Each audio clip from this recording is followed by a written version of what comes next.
Goed, ons lees saam uit Psalm 121. Op pad is die opskrif, 'n bedevaartslied. Ek slaan my oë op na die berge. Waar sal my hulp vandaan kom?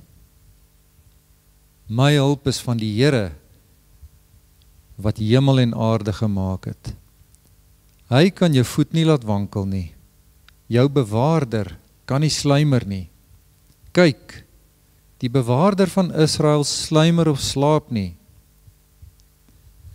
Die Here is jou bewaarder. Die Here is jou skaduwee aan jou regterhand. Die son sal jou bedags nie steek nie, die maan ook nie by nag nie. Die Here sal jou bewaar vir elke onheil, jou siel sal hy bewaar. Die Here sal jou uitgang en jou ingang bewaar, van nou af tot in ewigheid.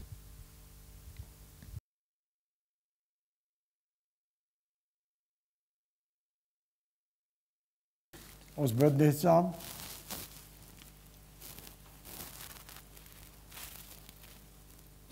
Here, u woord is regtig brood vir ons. Voed ons vanmôre asseblief. Amen. Habakuk 2. As jy nog nie daarby oopgemaak het nie, en as jy nog soek, vinnigste manier is jy soek Matteus en jy blaai so 'n paar blaaie terug om Habakuk te kry. Habakuk, die tweede hoofstuk, is ons fokus vanoggend. As jy almal die plek gekry het, want ek hou daarvan dat jy volg, en veral as jy dalk 'n ander weergawe vir jou het as wat ek gebruik, dit gee nog vir jou 'n bietjie meer prentjie. Ek gebruik vir hierdie aanbieding gebruik ek die 2020 vertaling, die jongste nuutste Afrikaanse vertaling. Habakuk 2. By wyse van inleiding, net so 'n bietjie kuier. As jy na jouself luister en na ander mense, dan is dit so dat ons neig om te voel dat ons tyd se probleme buitengewoon en besonder is. Het was nog nooit so nie. Die ergste ooit. En toch is dit nie noodwendig so nie.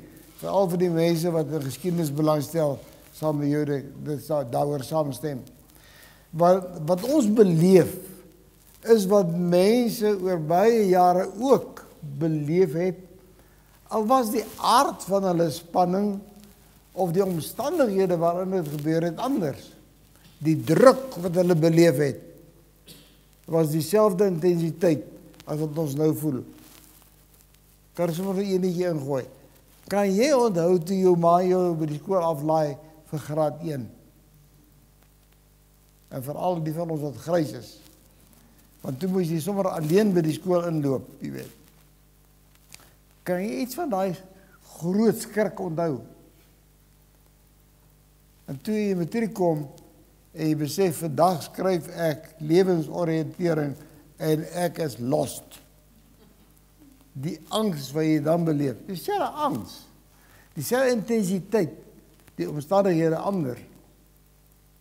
Om te verduidelik, jou ouers, en veral jou grootouers, was destyds verskeurd, hulle hart het geskeur, oor jou bewondering vir Elvis Presley. Nie net oor wat hy gesing het nie, maar oor wat hy verteenwoordig het. Dit is belangriker. Maar laat dit daar. En vandag luister jy na die kinders se musiek en jy sê, Here, help. En jy bedoel dit nie ydelik nie. Op 'n stadium kom ek van die kant af Iberster, van die weste kant af. En ek laat wiel in die snelweg, 5 uur snelweg verkeer. En daar sê die renner skielik net, nou sterf hy. En toe onthou ek, ja, ek het nie petrol ingegooi nie. Dit is normaal. En ek is in die middelste baan en die kar dood en ek moet uit die boonste baan uitkom, ek moet uit die pad uitkom. En uiteindelik is ek uit die pad uit en ek parkeer daar aan die regterkant teen die barrier, want dit was die maklikste. En hier rondom jou gaan dit so. Magteloos, verskrik. En ek sê, dis nou uniek. Nou toe, dit was toe nie. Want toe ek in graad 2 was, toe kom ons met die donkiekarretjie van die skool af terug, van die bus af terug, en het reën. En op 'n sekere stadium, met die reën van vooraf in die donkie se gesig, het besluit hulle net hier, stop ons. Ons gaan nie 'n tree verder nie. En, nou ja, die van julle wat verskrik is oor diere, mishandeling, die dinge sal 'n bietjie swaar kry daaroor. Maar ons looi die donkie met die fanbelt, maar hy staan waar hy staan. En dit reën en dit blits. Jy hoor, die angs, maar dieselfde. Ons swaar kry oor die fisiese, morele en godsdienstige verval om ons is erg. Ons kan self sê, en ons sê dit, dat dit bedreigend is. Dit laat ons magteloos en benoud, want dit lyk of daar nie lig in die tonnel is nie. Vir Habakuk was dit net so. Die belangrikste boustene van sy samelewing was besig om te brokkel. Wat hom veral ontstel het, was dat ten spyte van sy gebede, dit wou lyk of God hierdie totale verval ignoreer. En hier hoor het hy met die Here begin redeneer. En sy groter skokke kom toe die Here vir hom antwoord en vir hom sê, ja, nee, ek slaap nie. Ek gaan die Galdeer stuur om Israel te straf. Dit was 'n skok der skokke. Dit was vir hom ondenkbaar dat die heilige God van Israel hierdie goddelose, wrede, mislike mense as strafinstrument kon gebruik. Ons het dit mos in hoofstuk 1 deurgewerk, nee. In sy angs oor God se onbegryplike optrede, het Habakuk ten minste die regte ding gedoen. Hy het met sy verleentheid na God toe gegaan.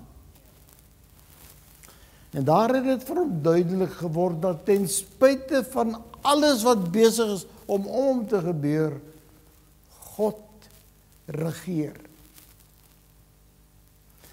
Habakuk het deur 3 geloofservarings gegaan in hierdie belewenis van hom. In hoofstuk 1 het ons gesien hoe dat hy in vertwyfeling beland. Vanoggend kyk ons daarna hoe dat God aan hom verantwoording doen, en in die volgende boodskap gaan ons kyk na versekering. Ons kyk vandag na sy tweede belewenis, Habakuk se verantwoording. Nou moet jy kyk, want in die eerste vers is daar 'n belangrike beginsel. En weet jy, dit kan, as jy nou vers 1 vat, dit kan jou ook help in probleemoplossing en emosionele of geestelike gebeure. Wat doen Habakuk? Die eerste woorde, op my wagtoring het ek gaan staan. Ek gaan nou dit lees, maar hoor net eers. Habakuk skep afstand tussen hom en sy probleem. Hoor mooi, hè? Hy skep afstand tussen hom en sy probleem. Hy vergelyk homself met iemand wat op 'n uitkyktoring gaan staan om beter te sien wat rondom aan die gang is. Nou, sulke torings was in daai tyd goed bekend. Militêre waarnemers het hierdie wagtorings gebruik om die vyand vroegtydig en onopsigtelik dop te hou. Ons lees byvoorbeeld in 2 Kronieke dat koning Hosea wagtorings by die verskillende poorte van Jerusalem gebou het. En in 'n gelykenis, in die Nuwe Testament, praat die Here Jesus van 'n man wat 'n wingerd gebou het en dit omheind het en 'n wagtoring daarin opgesit het, sodat iemand daar kon staan om die wingerd op te pas. Nou dis met hierdie toringprentjie in gedagte dat Habakuk praat om te verduidelik dat hy probeer het om die kraaiennes van sy verwarde gedagtes uit te sorteer, om daar uit te klim en by God helderheid te soek. Kom ons lees vers 1. Ek sê weer, ek gebruik 2020. Op my wagpos wil ek gaan staan. Ek wil stelling inneem op die vestingmuur, op die uitkyk te wees om agter te kom wat hy vir my gaan sê en wat ek mense moet antwoord oor my verwyte. Vers 1. Nou hoe lank hy gewag het, weet ons nie, die Bybel sê nie. Maar die antwoord het gekom. En God sê vir hom, en weer 'n interessante ding, God sê vir hom dat hy die antwoord op klei tablette moet skryf. Mense moes dit sommer so in die verbygaan kon lees. Jy gaan dit nou hoor. Vandag sal ons sê, die Here sê vir hom, maak posters, maak plakate, of maak 'n banier, sodat die mense dit kan lees. Maar vers 2 en 3 gaan ek vir julle lees. En jy lees saam met my? Vers 2, die Here het my toe geantwoord.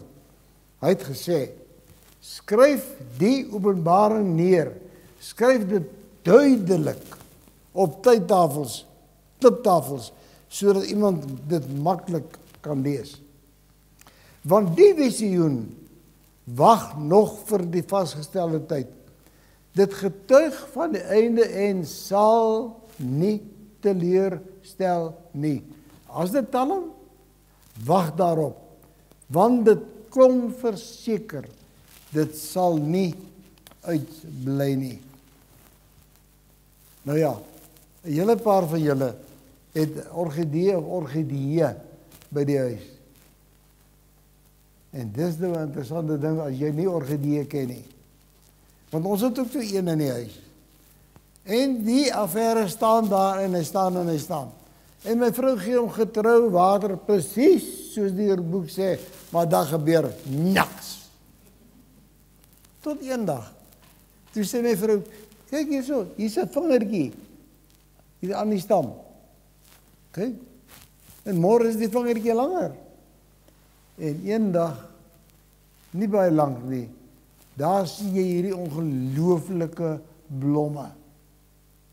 Net so sou hier ook tyd verloop voor sekere dinge gebeur, terwyl dit lyk asof niks gebeur nie. Maar feit is, dit was op pad. Die Here sê hier, dit kom verseker. Ons het gesien, hoofstuk 1, dat Habakuk verslae was oor sy volk se goddelose lewenspatroon en meer verslae oor God se antwoord. Nou praat God verder. Ek haal aan uit Dr. Martin Lloyd-Jones se boek oor Habakuk. Die boek se naam is Van Vrees tot Vertroue. En dis waar ek ook die tema vir my reeks kry. Martin Lloyd-Jones skryf, dit is asof die Here vir Habakuk sê, alles is onder beheer, Habakuk. Ek het jou gebed gehoor. Ek begryp jou verleentheid. Hier is my antwoord. Die Galdeërs wat ek gaan stuur om Israel te laat swaar kry, sal self op hulle beurt verslaan en vernietig word. Ja, dit het so gebeur. Die Galdeërs se verdrukking sou nie lank duur nie. Hulle sou die feit miskyk dat hulle eintlik onder God se hand optree en hulle verbeel dat hulle self iets wat wonders is. Ons kyk na vers 4. Vir God gaan dit nie in die eerste plek om nasionaliteit nie. Dit gaan vir hom om mense wat hom opreg sal dien, vir hulle is daar hoop. En die vyand wat so vol van homself is, sou nie oorleef nie. Volg vers 4 saam met my. Kyk, hy wat nie opreg is nie, kwyn weg. Maar die regverdige, deur sy betroubaarheid sal hy lewe.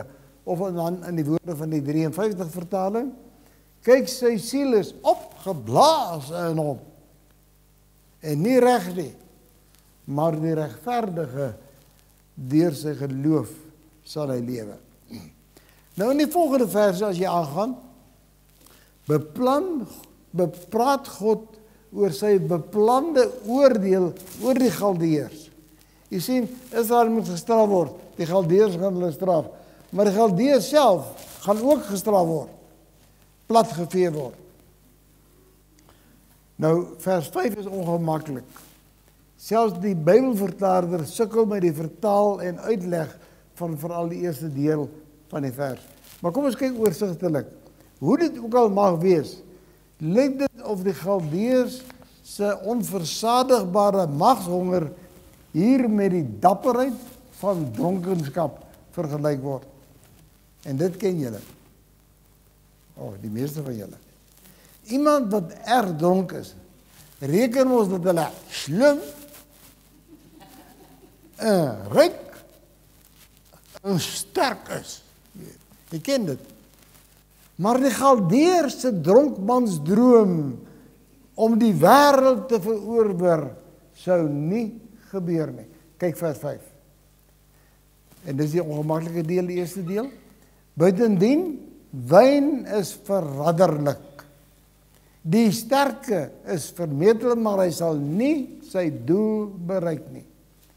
Hy wat sy keel oop, so wyd oopsper soos die doderyk. Hy wat soos die dood is wat nie versadig kan word nie, wat al die nasies by hom versamel het en al die volke om hom bymekaar gemaak het. Hy gaan nie ver kom nie, sê die Here. Vers 6 sê dat die wiel ook vir die Galdeërs gaan draai. Dieselfde nasies, dis amper prettig hoor, dieselfde nasies wat nou onder hulle swaar kry en huil, gaan nog oor hulle lag en lawwe liedjies oor hulle sing. Hoor 'n bietjie vers 6, dis so mooi. Sal juis hulle, die wat gelei het, sal juis hulle nie almal saam oor hom 'n spotlied laat opklink nie. Ja, 'n spreuk, raaisels oor hom. Daar sal gesê word, wee hom wat het vermeerder wat nie aan hom behoort nie. Hoe lank nog? Wat homself met bruikleen belas. Die wiel gaan draai. Vers 7. Of my nommer 7. Soos Israel die gevolg van hulle goddelose gedrag moes dra, sou die Galdeërs ook die onkruid wat hulle gesaai het, moet oes. Ja, dit is vers 7. Maar ook vers 8. Luister, hier kom ek agter mekaar. Sal die wat van jou rente gaan eis, nie skielik opstaan nie. Ja, die vir wie jy beangs is, wakker skrik, en jy dan die buit vir hulle word. Omdat jy Galdeërs, omdat jy baie nasies geplunder het, sal al die volke wat oorbly jou plunder oor die bloedvergieting van mense, die geweld teen lande, stede en almal wat daarin woon. Die Galdeërs sou te vergeefs probeer om hulle self met hulle geroofde goed teen die vyande te beveilig. God sukkel nie as hy oorlog maak nie. Kan ek julle net 'n oomblik wegbreek uit ons teks uit om vir julle aan Nahum 1 vers 9 te herinner. En as jy wil, blaai net terug, dis net 3 bladsye links.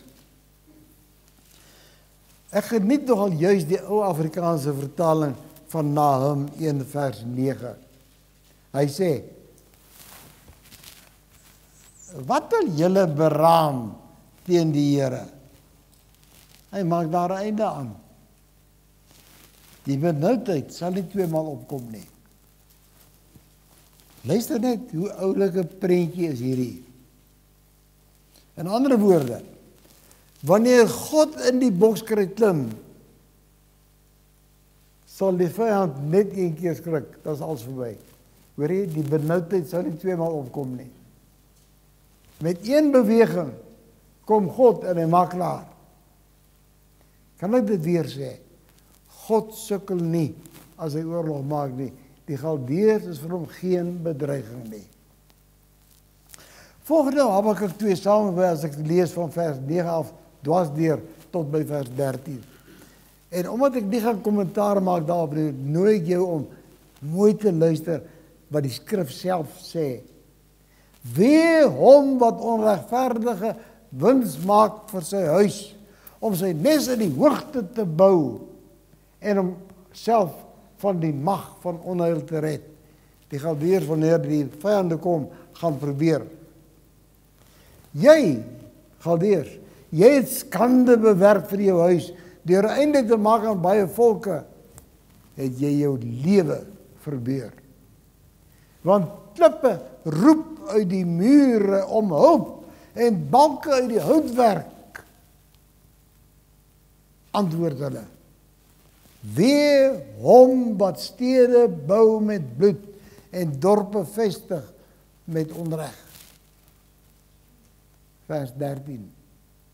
Kyk, is dit nie die Here, heerser oor alle magte, wat dit beskik, dat volke hulle afsloof vir wat opgaan in rook, en nasie hulle self moeg maak vir niks nie. Broer en suster, vir jou as gelowige sê ek, vat moed. Uiteindelik is dit God wat die laaste skuif sal maak en skaakmat vir die wêreld sal sê. Kyk na vers 14.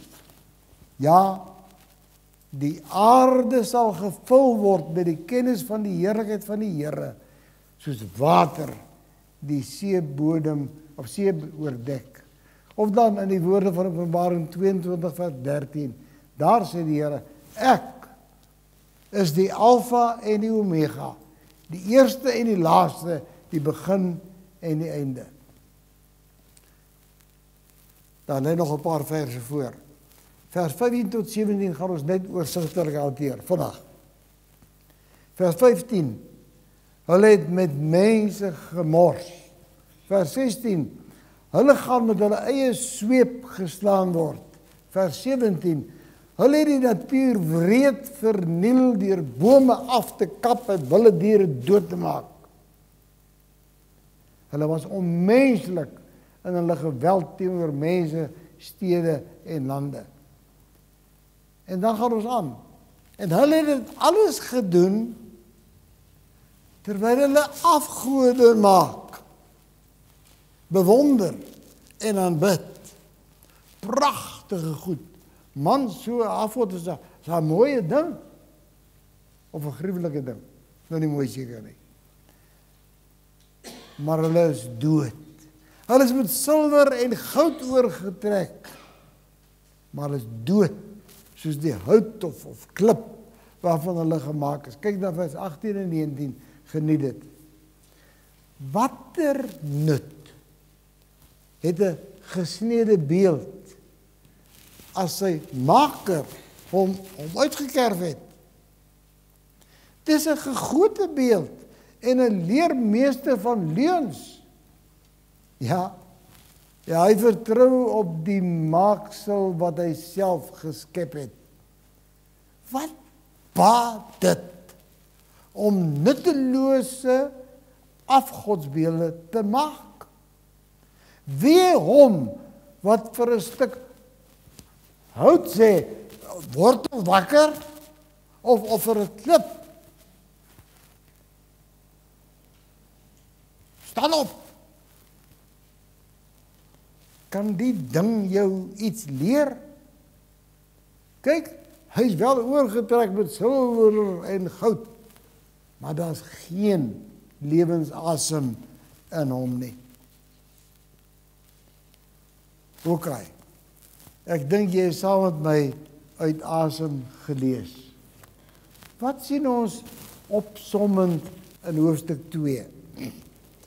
Teenoor God se heerskappy maak die goddelose nasies maar 'n powere prentjie.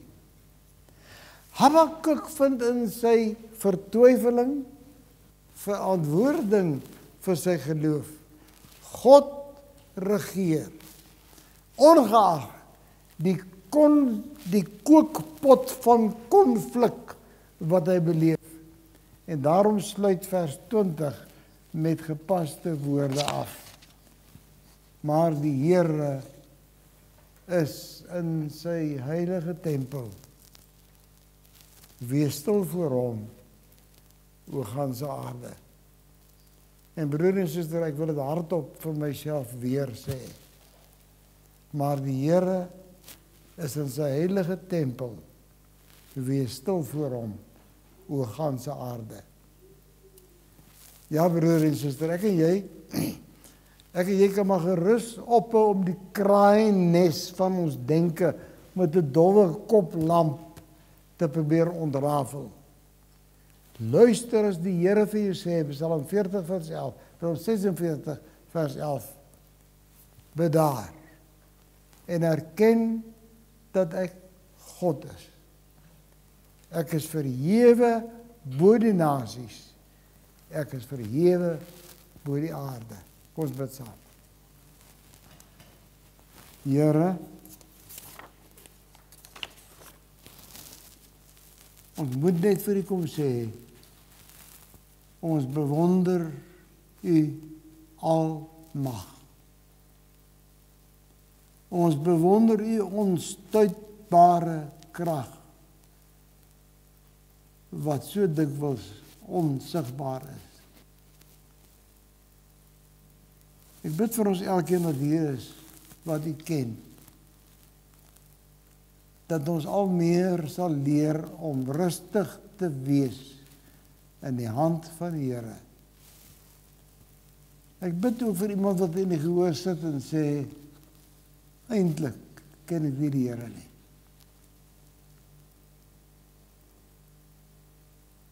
Ek bid, Here, dat U so 'n persoon tot die lig sal bring deur U wonderwerk in daardie hart. Amen.